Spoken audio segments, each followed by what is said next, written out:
ஏய் பாப்பா மசூதிக்கு போயிட்டு வரலாம்பா. பிரியாணி வாங்க போகலாம். இந்தாப்பா இந்த பைக்கில் போய் பிரியாணி வாங்கலாம். எங்கப்பா போகிறீங்க? என் ஃப்ரெண்டு முத்தாகர் பிரியாணி தரேன்னு சொல்லிடுறான், போய் வாங்கிட்டு வந்துடுறேன். வாங்கப்பா சீக்கிரம் வந்து எல்லாம் உடனே.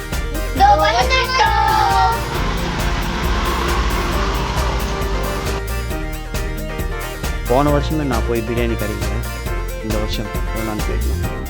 எனக்குப்பா உள்ளே போயிட்டு முத்தாகர் அவன் பேர் நான் சொன்னன்ட்டு அவன்கிட்ட பிரியாணி வேணும். ஒரு சீக்கிரமா. டேய் மனேஷ் இங்கே வா. யுவன் நீ உன் கூட போயிட்டா நான் சொன்னதை சொல்லணும். என்ன சொல்லணும்?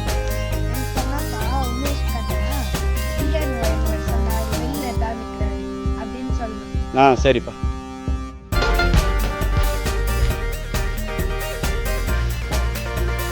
கண்ணாப்பா என்னப்பா காலி ஆயிடுச்சா?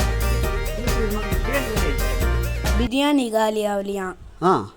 சிலிண்டர் காலி ஆயிடுச்சா, அதனால பிரியாணி செய்யலையாம். இடியே ஆனாலும் தாங்கி கொள்ளும் இதயம் இடியே ஒத்த நொடியிலதான் எனக்கு சித்தம் கலங்கிருச்சே, மொத்த உலகமுமே அடடா சுத்த மறந்துருச்சே.